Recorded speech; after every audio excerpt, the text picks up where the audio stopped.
Hello, everybody. It's Tuesday night. It's 7 o'clock, and we are live.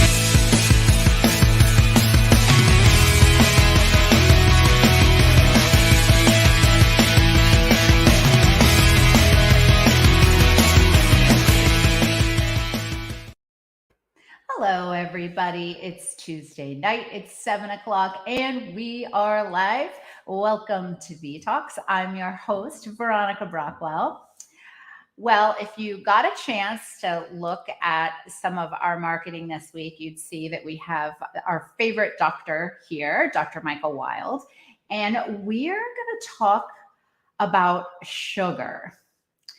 I don't know about you, but I love sugar. But it's actually really dangerous for us to consume. And Michael is going to be here tonight, and he's going to talk all about sugar and how to kick that sweet habit.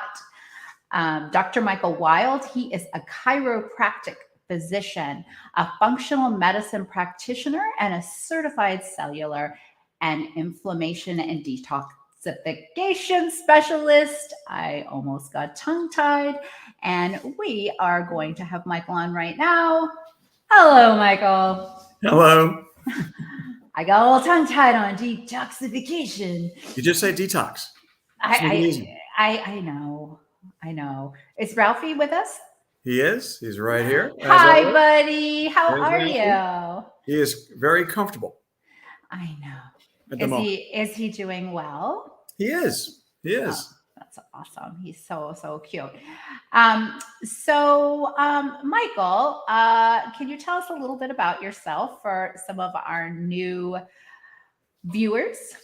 Sure, absolutely. As you mentioned, I'm a chiropractic physician, a functional medicine practitioner, an avid biohacker, and a cellular inflammation and detoxification specialist, right? And what does all that mean? And why am I all those things?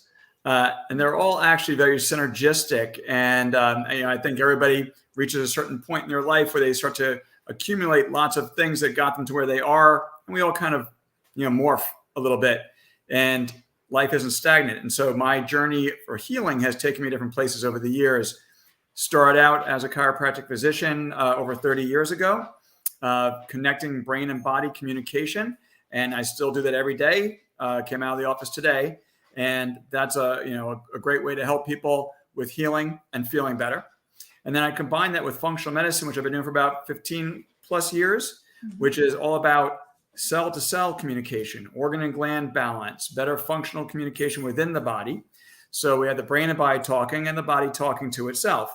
And that's an optimum combination for healing. And then we use biohacking tools, which are things like cold laser therapy, warm hydro massage, psychoacoustic headsets, pulse electromagnetic fields, red light therapy, all kinds of different things in our office that accelerate your healing experience. So biohacking is using various tips, tools, and techniques to rapidly improve your health and performance. And then specifically within functional medicine, I am a detoxification and cellular inflammation specialist because sadly, I lost my wife to cancer. And in learning how to help her, I actually helped her live 15 times longer than the top specialist thought that she would live. And that's a small victory. The greater victory for me is learning what I learned to help her live as long as she did with the best quality of life. And now helping other people with that to help them avoid that same fate and to live a longer, healthier, happier life and catch it earlier. Right. Right. And I think that's what I like so much about you is that you're more about prevention. Absolutely. Mm-hmm. It's all about prevention to the best of our ability. Now, even most people who come to see me still aren't starting as early as I would like them to be because it's human nature, right? We need to start at like 10, yeah. Right? No, I think, and that's no joke. That's no joke. No joke today, right? No joke, right? But most people seem to be driven more away from pain than they are towards pleasure, right? So they'll typically, as I think we can all say this, will act on something when it gets bad enough, right? Most of the time we don't say, well, I'm going to start doing this new thing and stick to it because it just makes me healthier. We'd like to think we do that, but how often do we fall off that wagon and then only really start to do something when things get bad enough, right?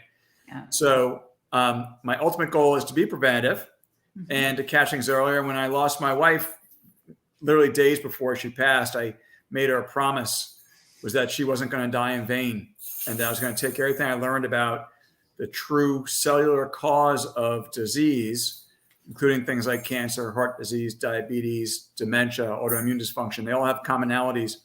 And I was going to specialize in finding the root cause of those things and correcting those causes and hopefully nipping things in the bud before they actually become those diseases.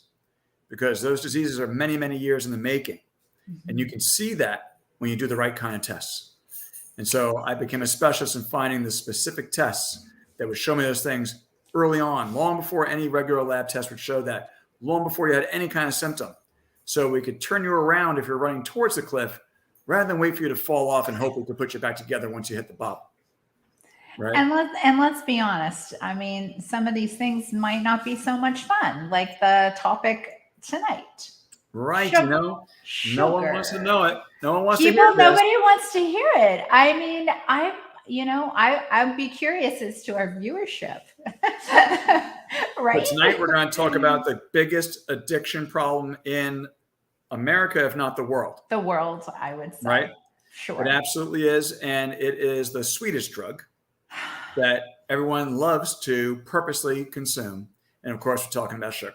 It's delicious. Right. It's delicious. It's not and nutritious. In everything. Right. And it is added to everything. Do you know sugar's added to every single item on the McDonald's menu? Of course. Except, I guess, for the unsweet tea. That's probably the only thing it's not. There's sugar in the French fries. There's sugar in the buns. There's sugar in the burgers. Right? Because sugar is highly addictive. And as a matter of fact, sugar triggers the same receptors in the brain as cocaine or heroin. So it creates a little bit of the same kind of opioid high, just a little different way of doing it. So you're not dysfunctional, but it makes your brain happy. Right? So we might say, what's wrong with that? The problem is there's lots of a dark side to sugar. Right? Sugar creates a lot of damage to your body and is one of the main things that causes that cellular inflammation I was just talking about that leads to all those chronic diseases. So we see that all the time. So we're not just talking about refined table sugar, the white powder that's in the little packets when you get a cup of coffee at the local diner. Right. What are we talking about? Enough, right? But hidden sugar is probably the worst form because you don't even know you're consuming it. And think about high fructose corn syrup. Fructose is a sugar. It's fruit sugar. And we think, well, how could fruit sugar be bad for you? Yeah, right. Because it's extracted from fruit. Right. And fruit is healthy. Right. You know, just like cocaine is natural, it's extracted from a plant, right? Heroin is natural. Opium was extracted from a plant. It's natural, right? But what you do to it changes it. And the chemical makeup of that end resulting product is very, very different than what it originally started as. And it's much more damaging to your body because your body's not used to being able to process it in that form versus its natural form, right? So you can eat an apple, which has sugar in it, and be perfectly fine. But right, because is it because your body is like you're digesting it, you're breaking it down a little bit slower? Is that the reason? Yep, that's part of it because the food's going to contain a lot of fiber, hopefully, that offsets that sugar so you don't have quite the hormone spiking of insulin that goes along with trying to break down and absorb and utilize that sugar and get that fuel into our cells. So when we have these super high concentrations of sugar, like high fructose corn syrup is thousands of times more sugar than eating an apple. And it's in a form the body doesn't recognize has been genetically modified, right? Even our wheat today has twice the sugar of the wheat of our grandparents. So when they created the wheat that we're ingesting today, which is called dwarf wheat, it has 7 times the amount of genetically modified gluten, which is why we have such a gluten problem because it's 7 times stronger than it's supposed to be, and it's in a form our body doesn't recognize. So it's a genetically modified wheat. Yep. And the purpose of them making it this way is what? It was to try to solve world hunger. Okay. Right. So Dr. Norman Borlaug in the 70s created dwarf wheat. And he did that and purposely made it 7 times stronger in gluten, which is a protein, and twice as sweet in a super sweet sugar to begin with called amylopectin A. And he made that into the dwarf wheat, trying to give people protein and a burst of carbohydrate energy in these starving nations of the world. So it was a good intention. Sure, yeah. Right? But what he didn't realize was in its unnatural form like that, and especially with the super sweet sugar, it alters cell membranes, alters the way your hormones are used, and end up creating world obesity. And why are we still using it? Because it sells. And why does it sell? Because it's addictive. Because of the sugar. Right? So the food industry knows damn well how addictive it is. And they did studies with rats where they first got them addicted to both cocaine and heroin, and then gave them the choice of that or sugar, and they started killing each other in order to get to the sugar first. Right? So the sugar was even more addictive and an easier high over the cocaine or the heroin. And we're all consuming this on a regular basis in its many hidden forms. And even things that don't even have added sugar or say no added sugar, but are made of simple carbohydrates. Those simple carbohydrates are going to convert to sugar extremely rapidly in your bloodstream and actually kind of fly under the radar. Because when you ingest straight table sugar, you have certain defense mechanisms to help offset that burst of that sugar. Okay. But when it comes in the form of the simple carbohydrates, like grains, for example, then it gets converted into a sugar very rapidly and really pumps up that glycemic index and that glycemic load, which is the volume of sugar, and causes a very rapid spiking of your hormones. And that spiking is very damaging. So instead of having this nice, smooth arc, we have spikes up and down, and that damages our cell membranes every time it happens. Then that excess sugar floats around in the bloodstream and binds to our cell membranes in a process called glycation, and actually like kind of engulfs it, and then it hardens on it. And so those oxidized sugars become very damaging and block our cell pores, so we can't get nutrients in as well or waste out as well. And they also damage the receptors or antenna on the cell membranes, so you can't hear your hormone signals as well. Okay. So let's talk about that diabetes again. And I know we've talked about this in the past, but it falls in this context. Sure. Diabetes, type 2 diabetes, which is the most prevalent kind, which is lifestyle dependent, which means diet dependent. It means you did it to yourself. You weren't born with bad genes. You didn't have an infection or trauma to your pancreas that stopped you from making insulin. No, what happened was your diet was too high in sugar or in foods that converted to sugar. And that causes inflammation and damage to your cell receptors that are listening for the hormone called insulin that tells the cell how to eat the sugar. Now, once that becomes damaged and that receptor gets kind of bent or blocked, it becomes resistant to hearing the insulin.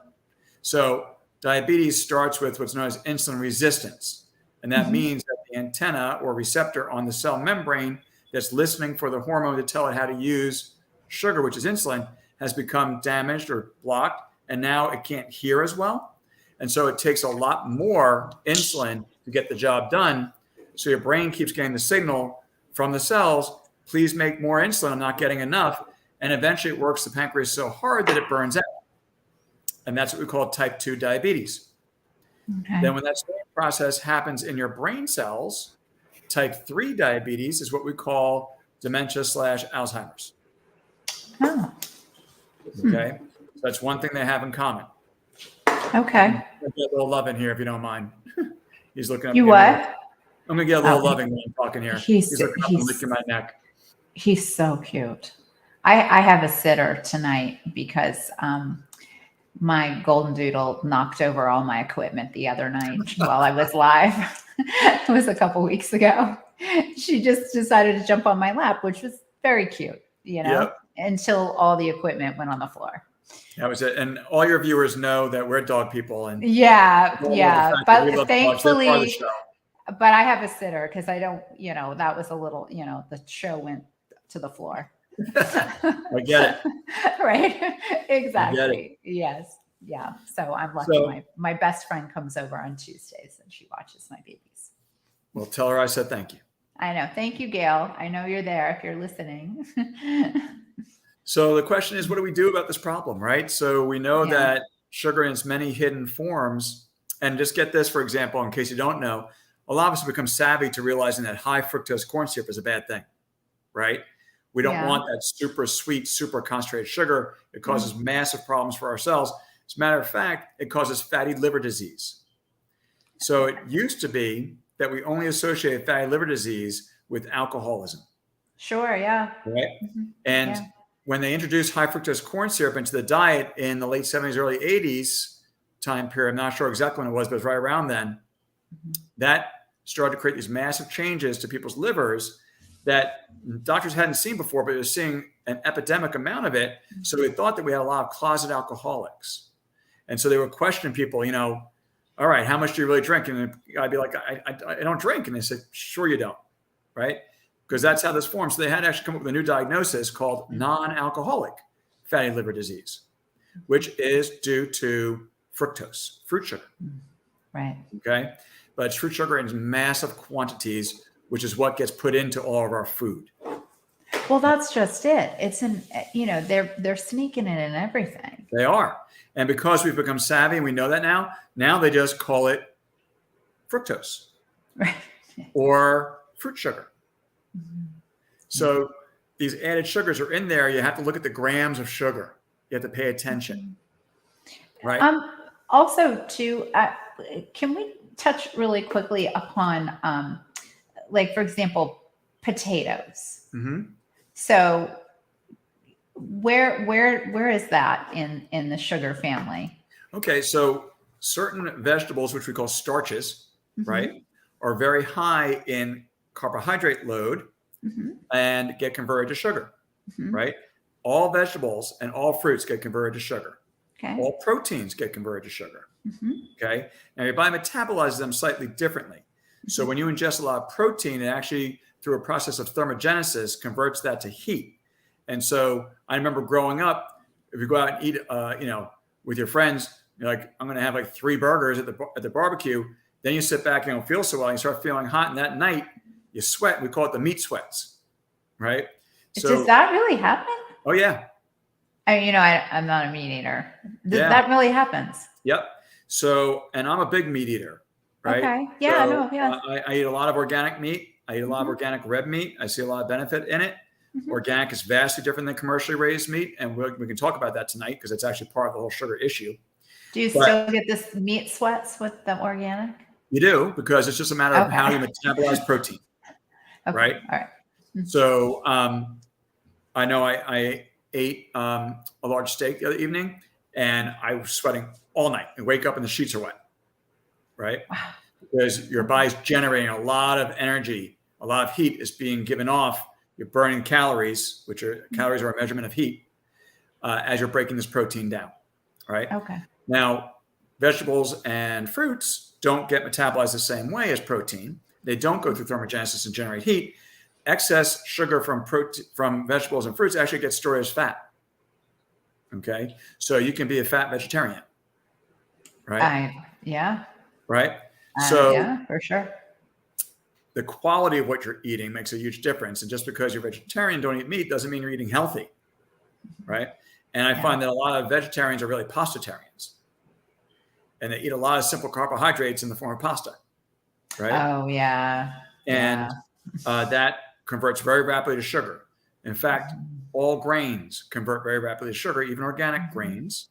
Yep. And you've probably heard me use this example before, but 2 slices of organic whole grain, whole wheat bread convert to more sugar and faster in your bloodstream than a can of Pepsi. Wow.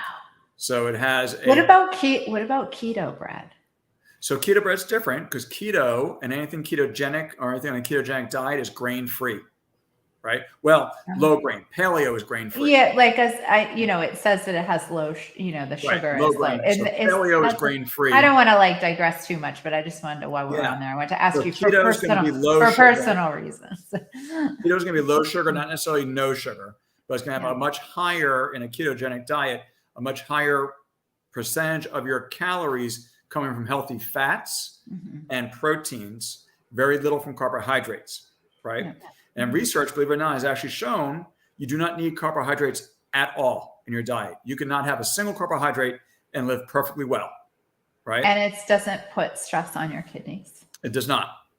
Okay, so that's a myth.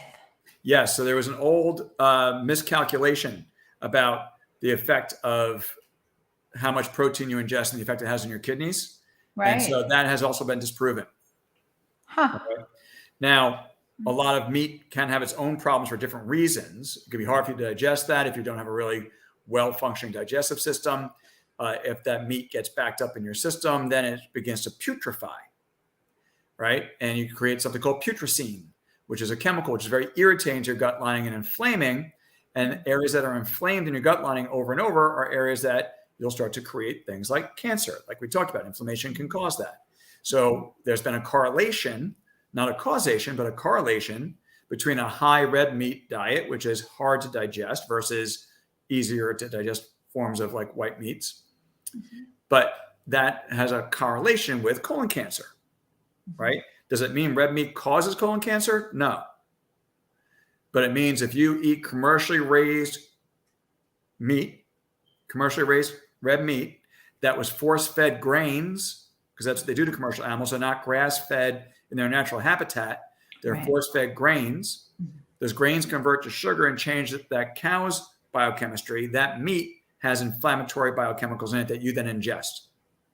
So it's very different than if you eat an organic piece of steak that came from a grass-fed cow its entire life that was also not injected with antibiotics and hormones, and the grass wasn't treated with pesticides and herbicides. So it was naturally free roam, free ranging the way it was supposed to be.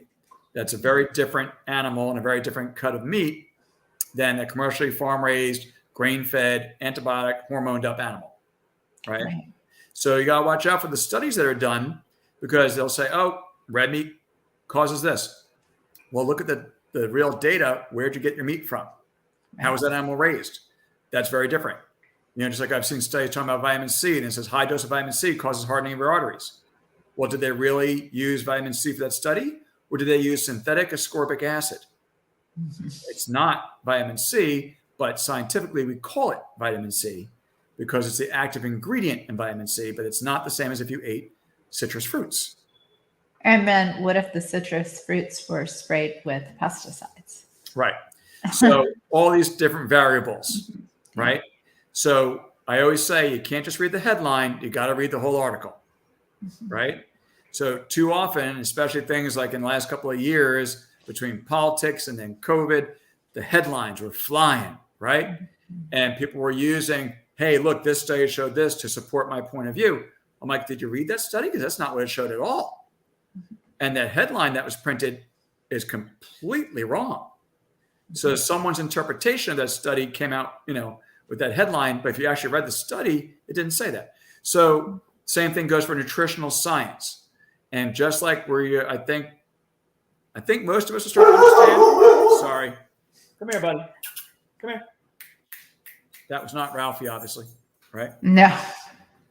Ralphie's not that loud. That's Night. I know, but you're lucky that Ralphie didn't chime in too, because that's what happens at my dog park over here. Yeah. If one goes, they're all jumping on board. Since Ralphie's deaf, if he couldn't see Night jump up and get upset, then he doesn't react. Right. You know? You just put your little hands over his eyes. Facing you. Right. So we're okay. Exactly. Everything's cool, buddy. Of course, now I forget what we were talking about because of the interruption. But yes, we were talking about, I was going to say, I think that we've become a little bit more aware of the fact that you can really manipulate data. Yes, absolutely. And there's a book that's called Lies, More Lies, and Damn Statistics, right? So there's lots, if you don't read the entire study and look at all the data and actually look at your own eyes, you can really easily be misled. And the same thing happens with nutritional science, right? So let's think about the old food pyramid we all grew up with, right? Right. When we were told this is the healthiest way to eat, right? And I think we all grew up with the food pyramid. Bread. What was the largest? What was the base of that pyramid, right? Grains and breads and whole grains, right? Well, who made the food pyramid? Yeah, you're going to tell us. Right? The agricultural industry made the Kellogg's, Wonder Bread. Yep. Who told you that breakfast is the most important meal of the day? Good, right? Yeah, right? Of course. Yeah. That was a slogan created by cereal companies. It was Wheaties, right? No, Cheerios, Wheaties. Well, It's actually Dr. Kellogg was the first was Kellogg. like that, right? Yeah. But that was a slogan made up by the cereal industry. There's absolutely no proof whatsoever that breakfast is the most important meal of the day. As a matter of fact, I don't recommend you eat breakfast. I don't, right? First time I eat during the day is about 2:00, right?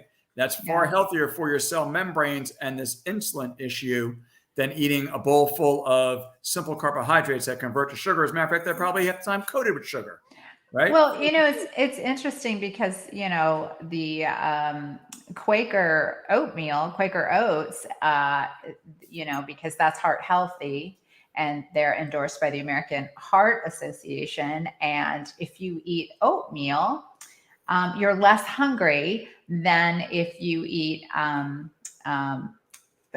Fruit Loops, for example. True. And so I don't know. I've never really found any of it to be true, but I remember, okay, well, I didn't used to eat breakfast.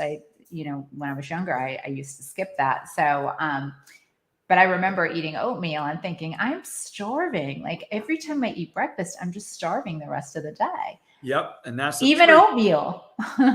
Because when you eat anything that's carbohydrate based, you're in sugar burning mode. Right? And sugar burning mode is like throwing a log on the fire. It flares right up. It gives lots of heat and energy, and it burns right out. Right? But eating an egg would be better. Exactly. Because brown eggs are local eggs, and local eggs are fresh. You think that's true? Don't you love it? That might depend on where it's being shipped right? from. Right? I know. And Well, we yes, fall an egg for is it a better every choice. time. We fall for it every time. I got a bunch of them. You got those shingles down. You know what it is. Yep, I got them. But if you eat an egg in the morning, if you are hungry and you want to eat something, yes, an egg is a much better choice because that is predominantly protein and fat. Right? And then we had this old misinformation worry about cholesterol. Don't eat too many eggs. They're high in cholesterol. That's bad for you. Right? I'll tell you, my father, he had a heart attack when he was very young. And they said, oh, you need to eat oatmeal. You need, it was don't eat eggs, don't eat meat, don't eat, so he was eating, you're going to love this, chicken hot dogs. Right. Now, was that good for him?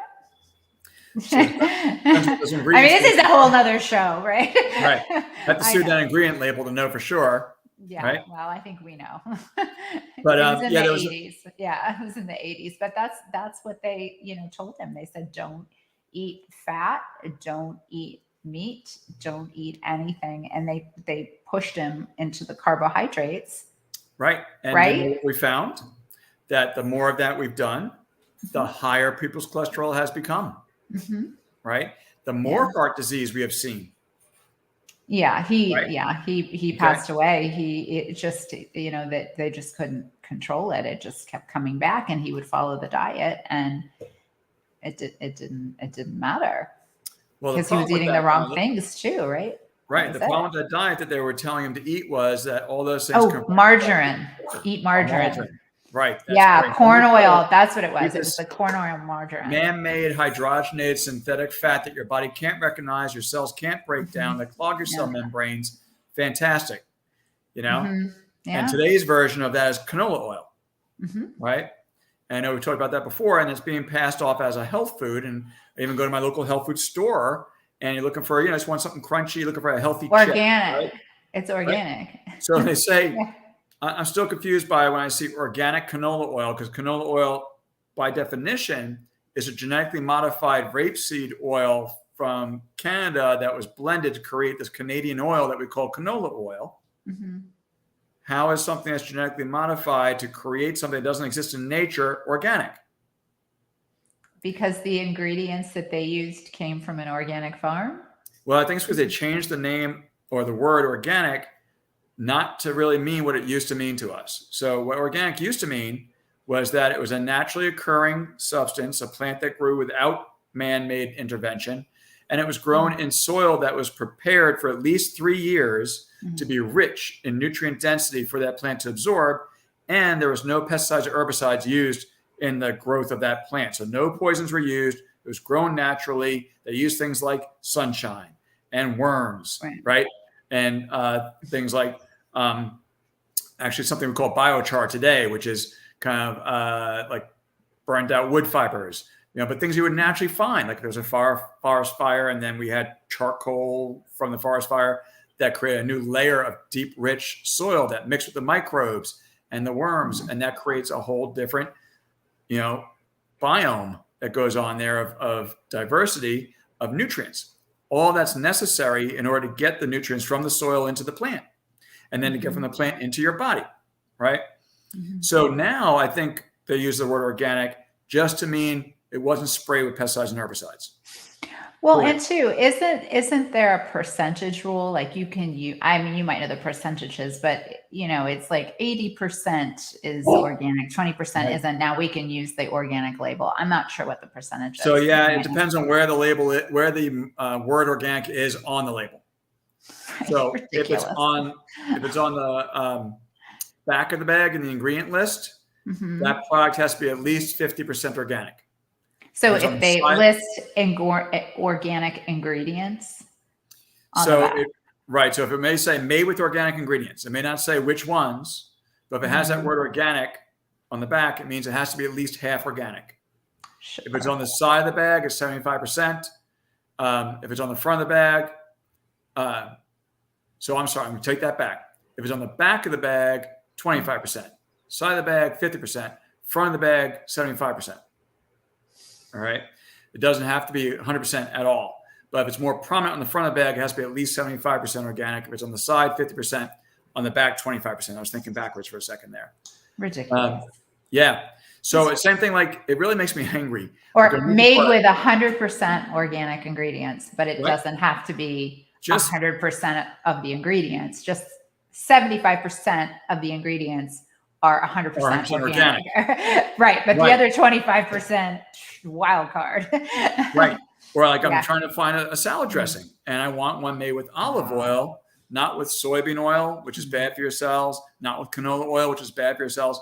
So you see all these salad dressings say made with olive oil. I'm like, awesome. Flip it over. First ingredient is soybean oil, right? Next ingredient is canola oil. Third ingredient is olive oil. It's made with olive oil, right? We could do a whole show on olive oil. I mean, it's a whole racket. Did you know that? Yeah. We should do that. We could. I don't think people know. You know, an expose, an olive oil, or something like that. I don't know. Yeah, let's do that. Well, anyway, we're talking about sugar. Right. So again, we digress because we start talking and then we're getting mad. Well, what's interesting is it's all interrelated, right? It's all interrelated, right? So we're consuming sugar from all platforms. Right. How many pounds of sugar did you say? So the average adult American consumes about 17 teaspoons of sugar every day, which is the equivalent of 60 pounds of sugar a year. So that's about 6 fairly heavy bowling balls, all right, full of sugar that you're consuming on a regular basis. Now, if you think about this, how many of us have given our kids a soda? Everybody has, right? Yeah, right. Right. Now, how many grams of sugar are in that can of soda? I think I should know that. I know it's a lot. So on average, depends on the soda, but on average, 20? I see anywhere from 32 to usually 39 grams of sugar in a can of soda. Some I've seen up as high as 47. So how many teaspoons would that be? Do you know? So think about it this way. Think of sugar. You're talking about sugar packets that go in your coffee, right? Yes. So a single sugar packet, depending on the size of the packet, because some are slightly different, is 3 to 4 grams of sugar. Okay. All right. So picture you gave your kid a can of soda. You just gave him 13 packets of sugar to dump down his throat. Wow. Right. Now, would you ever give your kid 13 packets of sugar? Never. But you give him a soda. You're not realizing. You don't know any better, right? You have to start reading your labels. Okay. Wow. Now, talking about reading labels, it's not always listed as sugar, right? It's listed in grams of carbohydrates, and we see grams of fiber. And fiber is very helpful to the body because it slows the burning of that log on the fire, right? And so we don't get quite that spiking of the insulin. So a little bit more of a slower burn. It's not as slow as fat. right? That's why a ketogenic diet is very beneficial. It's an extremely slow, steady, clean burn, where the log in the fire is a flash in the pan and generates a lot of smoke, and the smoke is damaging. That's that glycation I talked about from the sugar in your bloodstream. When you do fats, right, like in the ketogenic diet, it's like burning natural gas. Sure. So it's clean, it's pure, there's no smoke, right? Well, when you have a lot of fiber, it helps to kind of be somewhere in between those two. So if you're reading a label and you're trying to figure out if something's going to be a fast sugar spike, and a fast sugar spike creates fat, right? So if you're trying to create something or read something that you want to be less fattening to eat, you want a proper ratio of the fiber to the grams of carbohydrates, all right? And you want that ratio to be no more than 4:1. So you want no more than 4 grams of carbohydrates for every 1 gram of fiber. So if you're ingesting a product that's 40 grams of carbohydrates, right? We want at least 10 grams of fiber, if not more, right? If it goes above or below that fiber count or above that carbohydrate count, then it's going to be converted to fat very rapidly in your body, right? Because you're not going to be able to tolerate all that sugar. Your body's going to store the excess as fat. Now, not all that fat is visible from the outside, although a lot of it does end up around your belly. A lot of it goes inside, around your organs, and that's part of what leads to that fatty liver disease we were talking about before. Well, and I'd like to dive a little deeper into that. Tell me all the things that, when you have too much sugar, like let's talk about what that does to your body. I mean, you've talked a little bit about cell damage. You've talked about, it clogs your arteries. What are some other things? So there's a long list. So I'm going to hit some of the highlights. Okay. We don't have our banners, so you guys are just going to have to bear with us. We were a little quick to the mic tonight. I'm sorry. I slid in fast and furious. Both of us are like, wait, okay. Yeah, we got here though. We're pros. Exactly. So some of the things that that sugar does to you is, let's talk about that fatty liver disease. Okay. So what is fatty liver disease? What the heck does that mean? Right. Fat liver. Right. So your liver is primarily responsible for your ability to detoxify from the myriad thousands of toxins you come in contact with on a daily basis in our toxic world that we live in, through our air, our food, our water, our clothes, our carpets, our paint, stuff everywhere, the plastic you're drinking your drink from, right? All these areas. So when we are ingesting these toxins, our liver has to be able to process these things, neutralize these toxins, and get them out. And you want your liver to be as healthy as possible. Your liver actually has hundreds, about 500 or more different functions in your body. Your liver creates a lot of chemistry that actually digests your proteins. Your liver creates enzymes that help to digest things and to break toxins down, and lots of other functions in your body. Okay, so your liver is really, really important. As a matter of fact, your liver is the only organ that we know of in your body that can regenerate itself if it's substantially damaged, because it's so important in your survival. So if you cut off your arm, does anyone grow? That's great. I didn't know that. Yeah. So you can remove 2/3 of your liver and it'll grow back. Really? Yep. So when you have a liver transplant, sometimes that's coming from a living person who gave up part of their liver to go into another person, and they'll both then grow into full-size livers again. Wow. Okay. Right. So it's so important your body will regenerate it if you have enough healthy tissue left. Yeah. Now, when you develop fatty liver disease, picture a piece of Swiss cheese, right? Has all these holes through it. Now, picture you filled those holes with pockets of fat. All right. That's fatty liver disease. Your liver becomes Swiss cheese and the holes fill with pockets of fat. And those fat pockets expand and push your liver apart. And the whole thing starts to harden. Okay. And that leads to cirrhosis of your liver eventually. All right. Now, if that fat is pervasive throughout the liver, you don't have a lot of healthy liver tissue left. So if part of the tissue starts to die off, it doesn't regenerate because you don't have a healthy source to start from. Right. And so then all kinds of hell breaks loose in your body if your liver can't perform its 500 plus functions. Sure. And you start becoming very toxic, right? And Yeah. you can't flush those toxins out. So what are the repercussions of that? Well, if your brain starts backing up in toxins and things like ammonia and formaldehyde, right, you get brain fog very easily, right? You can get headaches. You can have difficulty sleeping, difficulty concentrating, right? You can have all kinds of problems develop from that. You can have sensory problems because your brain's controlling your eyes, your ears, your touch, your smell, your taste. So brain inflammation and brain damage will start to lead to sensory problems. So you can have balance problems. You can have motor coordination issues. You can have tremors, all kinds of things can happen from that, right? So that's one thing that sugar can do to you that is actually a lot more common than you realize. And even when people think that they're living a healthy life, they don't realize what's sneaking in or what's doing it. Right. So, it's probably been associated with, things with your liver. You think about alcoholism, but you're saying that sugar in all forms can cause fatty liver disease. Right. This high concentration of sugar is more damaging than alcohol is in this way. Sure. Right. Yeah. Which is crazy. And, of course, we talked about diabetes. Right. So we know that it affects other organs, right? Affects our brain directly. As I said, type 3 diabetes is Alzheimer's, right? And actually causes shrinkage of brain tissue and death of the nerves in the brain called neurons, the brain cells. So that starts to break down.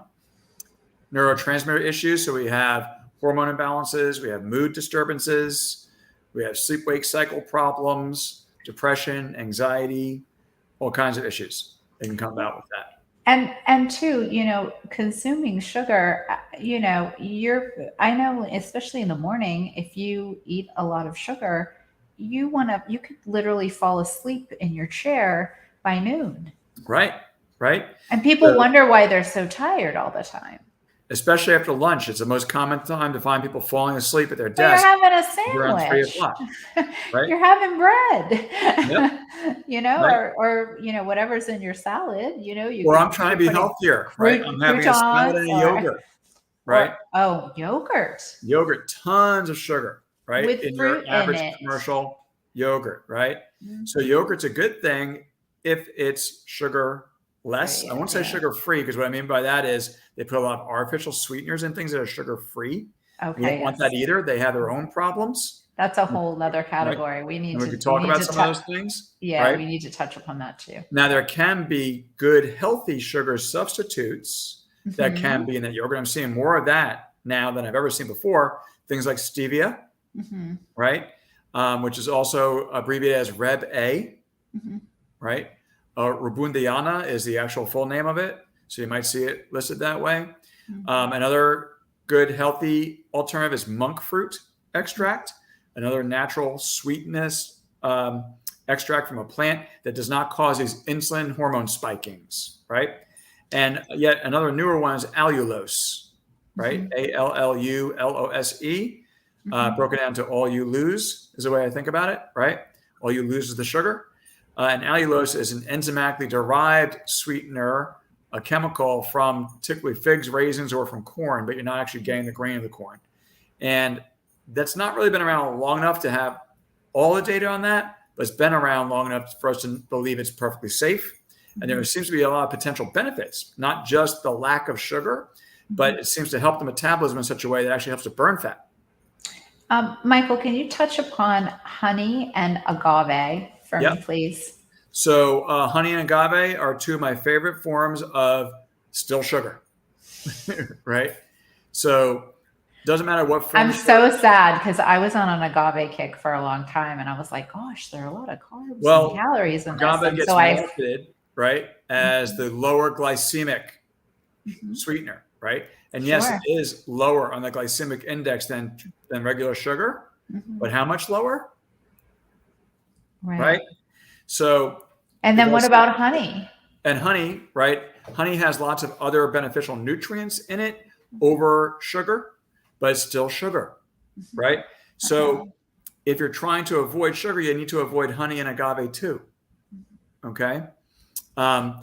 if your cells They're are, delicious. they are delicious, right? Yeah. And I grew up with my mom and dad were not coffee drinkers; they were tea drinkers, and we grew up with tea with cream and honey, right? That's the way we had it, and so I was very That sounds conditioned to that. good. It is good, Yeah. right? Yeah.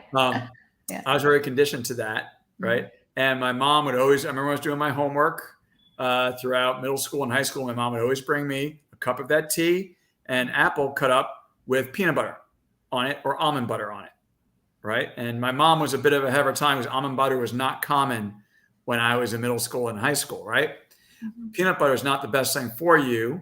Peanuts are actually not really nuts, and they're very high in mold most of the time. So you can have a lot of reactivity to peanuts, and that's why we have kids with peanut allergies. They're beans, right? They're what? Are they beans? A form of legume? Yeah. Look at, Yeah. Mhm. Right. And not that there's anything necessarily wrong with that, except for the high mold count is an issue with them. Also, they contain lectins. A lot of legumes and beans have lectins that people are sensitive to, much like people are sensitive to gluten in grains. They can be sensitive to lectins in beans and legumes. It may not be an issue for you as an individual, but it can be a big gut irritant. So you're an almond butter. Yeah, butter I choice. love the taste of peanut butter. Love it. Don't get me wrong, right? I just had some low. I had purchased some low sugar peanut butter, and I was eating it on an apple today, and now I'm like, oh, maybe I shouldn't have done that. Well, think about it. Was delicious. It was delicious, though. That's actually a better treat, right? In the sense that the apple is high fiber, low sugar. It was actually my meal. It was like lunch. Right. It has the fruit sugar, but it has a lot of fiber. So apples are a great go-to snack. And if you put peanut butter that's organic and made from Valencia peanuts, that's the best choice. Trader Joe's sells a Valencia peanut butter. That's what I use. The Valencia peanuts have the lowest, almost zero mold count. Okay. So that's going to be usually the least offensive peanut butter. But I'm typically going to use more almond butter or a mixed nut butter, like cashew butter with almond butter kind of stuff. I'll use those as an alternative, but I still love the taste of peanut butter, right? I got to tell you, it was really good. Yeah, I know it is. But the healthier choices we can make. Well, and too, I don't eat a lot of sugar anymore. So things that I didn't find as sweet before are so sweet now. And those are the benefits of actually getting off sugar. You can enjoy food better. Absolutely. And it's in its natural form. You enjoy it more. It's amazing to me when you haven't had sugar in a while. If you go back to it, how sweet it is. It's almost overwhelming. It hurts your teeth. It is. You don't notice it when you're doing it all the time. Right. It's like an alcoholic having one more beer. No big deal. Right. But be on the wagon for 5 years, then have a beer. Holy cow. Right. Yeah. So, I remember I gave up soda, so many years ago. Yeah.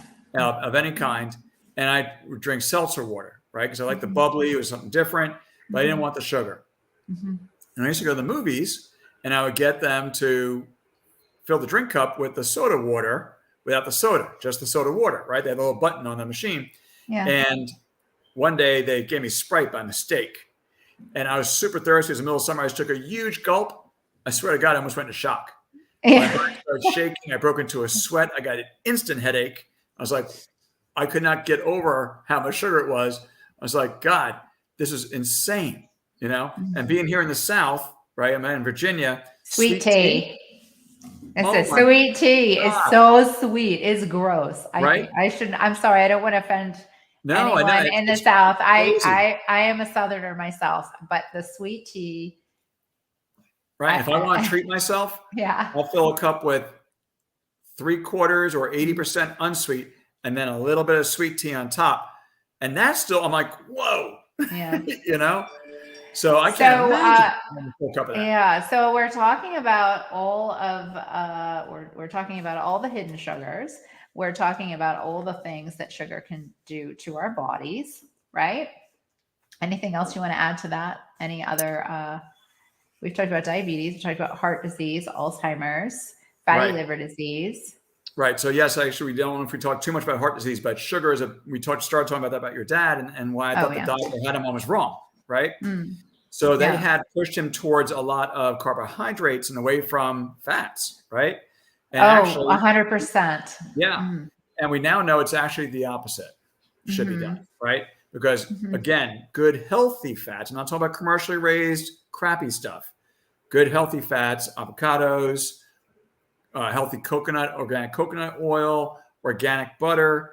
These are all very healing and reparative to your cell membranes, and they put out the fire caused by inflammation, right? But the carbohydrates, the grains, when we eat that, that converts very rapidly to sugar, creates more inflammation. And when inflammation goes up, cholesterol goes up because cholesterol is an anti-inflammatory for your body. When inflammation goes up, your tissues become damaged, your blood vessels become damaged, and cholesterol comes in and coats them to seal and heal and repair the damage that's gone on there. So we found that when they used to think that cholesterol that was high was damaging because it could cause blockages, which is true, but we used to think it came from the cholesterol we ate. We now understand that only 10, maybe at most 20% of the cholesterol in your bloodstream comes from what you're putting in your mouth in the form of fats or cholesterol.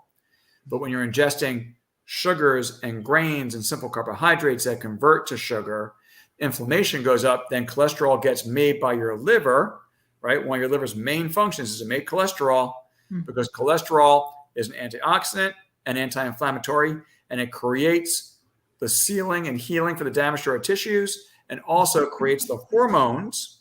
It's the substrate from which your hormones are made, which are necessary to trigger cellular healing and repair amongst all the other hormone functions you have in your body, right? Right. So you want good sex hormones, you need cholesterol. You want good fat metabolism? Yeah, cholesterol's good. It is. Yeah. Good, right? So eggs are not bad for you, okay? And to this day, how many times do you think I've had this conversation with my mom, right? How many times do you think we've sat down and talked about inflammation and, you know, the real cause of chronic disease? All the time. And still, when I'm talking to her on a Sunday morning, I've just made myself a 4-egg omelet. She's like, oh my God, 4 eggs, that's too much. You're going to hurt yourself. I'm like, Mom, do you hear anything I'm saying? Right? I know. So it's we just still I know. default back to what was People are so ingrained conditioned in your brain, right? Yeah. As a child, right? Exactly. And So research. So what do we do? So we're addicted to sugar. So we need to start to titrate, right? Well, question one is can we heal the damage to our cells once it's done? That's my big question.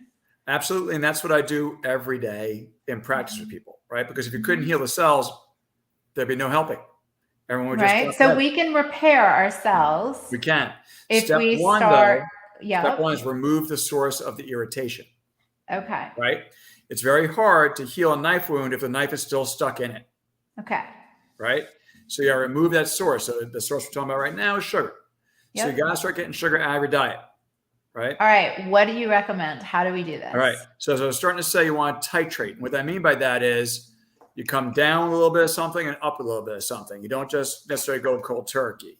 Now, you can go cold turkey, but that takes a lot of willpower. And as we know, we humans aren't so great at willpower. Right? I remember taking the Klondike bars out of my diet. It was like a stretch, but I did it. What would you do for a Klondike bar? And then I know it was, what would you do for a Klondike bar? Pretty much anything. So I think I could keep them going. I know. I think it's best to do a game. We'll do a game. We'll do jingle. We will. We'll do that when we're off the air because we've got like 15 minutes left. I know, right? How many? We have 5 minutes. 5 minutes. Okay, all right, maybe 10, but 5. So I talked about weaning yourself off. Okay. And so start by replacing the sweeteners you use with those things we talked about, right? So those purposeful things that you add to your coffee, right? Or your tea. So no more honey, guys. So no more honey. No more agave. You're not doing yourself any favors. Let's add stevia or monk fruit or allulose if we want something sweet in there. Okay. Now, the next thing you want to do is start to get those grains much lower, if not out of your diet, if you're trying to really control your inflammation, because even organic grains are still going to convert to sugar very rapidly. Okay. So you want to start to bring those down. And do you recommend to transition onto those ketogenic breads? if you Well, really paleo, need a paleo bread, sandwich. right? So I'd recommend paleo breads, which are grain free. Keto breads are not necessarily grain free. They may be low grain, Correct. but go to paleo products, which are made from root flours and nut flours, like coconut flour and almond flour and cassava root and taro root, okay, arrowroot. So, and there's a lot more of that available today than ever has been in history before. You can find every grocery store. Bob's Red Mill is a flour company that makes all these different flours. So you can still bake cookies. You can do this stuff, just make it with different ingredients. You know, I still have chips and salsa and chips and guacamole is even better because it's a good healthy fat from the avocado. And the chips I have are made from cassava flour from Trader Joe's, and they're tortilla chips, right? So those are preferred. You want to get those grains, and then you want to start getting kind of all the simple carbohydrates low and out. So watch out for those sweet fruits, especially the tropical fruits, right? You want to stay away from papaya, mango, bananas even, right? Melons, because they're high sugar, low fiber. Now, one caveat to that in the tropical fruit category is pineapple. Pineapple I actually think is okay because it has a lot of fiber and has some of its own anti-inflammatory and digestive enzymes, bromelain, built right into it. Okay. I'm not saying eat a whole pineapple, but when I go to the fruit bowl, I was just on vacation and they had a breakfast spread with quiche and stuff like that. And they had a fruit bowl of, fruit salad. Well, I would pick out 3/4 of my bowl was pineapple. And then I had some blueberries, right? Great antioxidants, lots of fiber in the berries. I didn't take the strawberries. And why? Because strawberries, I didn't know if these fruits were organic. I'm pretty sure they were not, right? Probably not, but strawberries are the fruit the food with the highest amount of pesticides and herbicides of any food when grown commercially. Is it because of their pores? Like I think they're notoriously hard to grow, and I think bugs really like to get at them. And so they're delicious. Right. So get organic. Yeah. Get organic. Love strawberries. Love them, but just make sure they're organic. Right. And try to get all your fruits organic. And should we be looking at the labels for sugar, grams of sugar and so carbs, right? Sugar and grams of carbs, because it may say no added sugar. That doesn't mean that the carbs don't convert to sugar. Right. So, and you were saying the fiber, you can offset the sugar minus the fiber, right? Right. Exactly. So I'm not saying you can never have a treat. I mean, let's be realistic, right? Yeah. I do too. But choose a healthier version, right? Something that's really high fiber, low carb, no added sugars. Or in my book, under 5 grams of sugar is a better choice, right? And if you're looking at your day of sugar, I mean, I know it varies from person to person, but for somebody that's just starting to kind of wean down and get started on cellular repair, how many grams of sugar? Let's say ideally you don't want to go over 25 in a day. Okay. And that doesn't put you in, what is that? Keto. What do you think about ketoacidosis? What is it called? Yeah, ketosis. So it wouldn't put you in ketosis. That might kick you out of ketosis, right? Right, like 25 grams. So it depends on the person, right? But you want to keep it real low. Ketosis is the state where your body has converted and flipped the switch from burning that log on the fire to turning on the natural gas, right? Right, and that's like 10 grams or less, right? Right, exactly. That's like much lower. But that's not what we're doing today. Today, we're just cutting back. Right. You don't need to go to a state of ketosis, all right? Right. That's what I was trying to make that point. Benefits for sure, but you don't have to go that extreme. No. To see the benefits, right? No, and you can, 25 grams, you can do a lot with that. You can. Absolutely. You really can. Right. Keep in mind, I'm not talking just about added sugars, but a lot of those carbohydrates convert to that too. So it's kind of hard sometimes to figure out what that is. So I usually say, don't try to, okay, it's got 30 grams of carbs. How much of that's converting to sugar? You may not know. You're not going to be able to figure that out.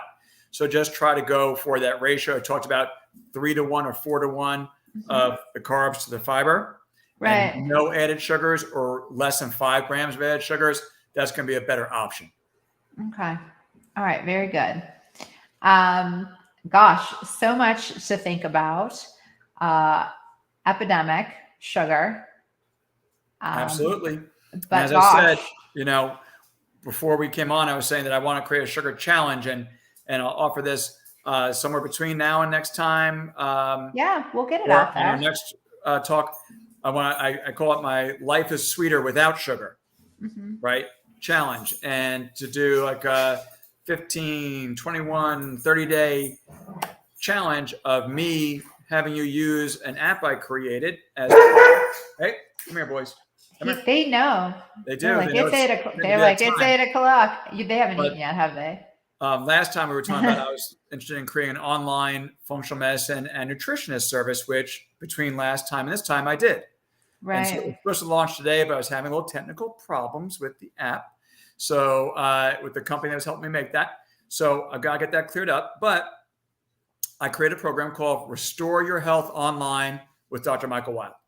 And under Restore Your Health Online, there is a simplified support choice, which gives you the ability to download my app for free. And you have a choice of a variety of diets, which I'll take you step by step through how to do that diet, how to do a keto diet, how to do a paleo diet, Mediterranean, clean eating, or in this case, a sugar reduction challenge. And I'm going to give you a grocery store list, very, very specifically. Buy this, not that. I'm going to give you menu ideas, recipes. I'm going to give you health metric tracking and accountability and everyday support.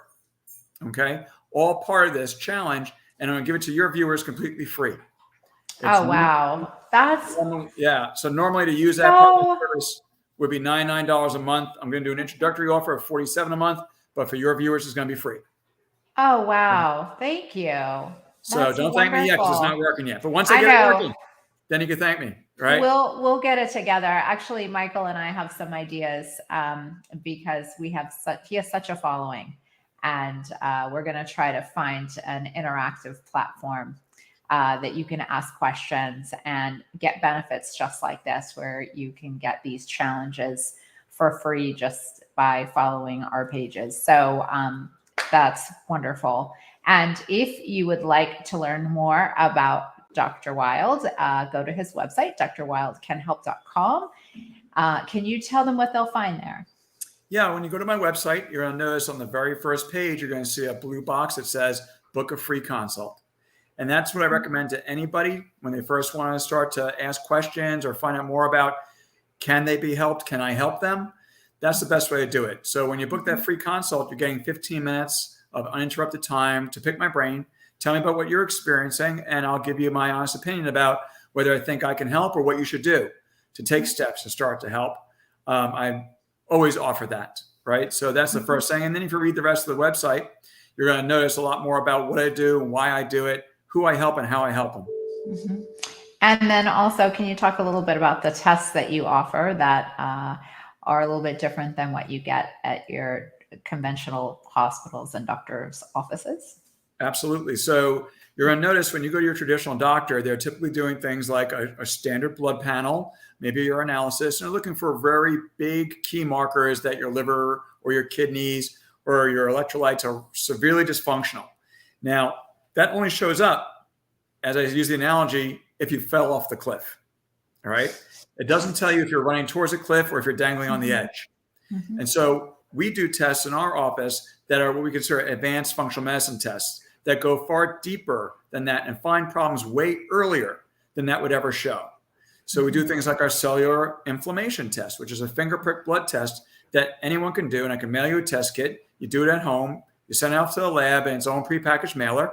We get the results in 2 weeks, and I can tell you how healthy your cells are, if they are damaged from inflammation, what you should be doing dietarily to repair that. If you're really off the charts, I'll recommend specific supplements to repair the current damage. So there's things that we can do to fix all this, because as we said before, Veronica, it is fixable. I wouldn't be here talking to you if it wasn't fixable. Why would I waste my breath? Right? Exactly. And just so the viewers understand, Michael and I have actually never met, and he's my doctor. Right. We never met in person, live. We've met through this medium many times. Right? I feel like we're just like best friends, but Absolutely. we really actually have not, been in the same room together. But he's my doctor. So, and I have gotten many, many tests from him, and we've diagnosed,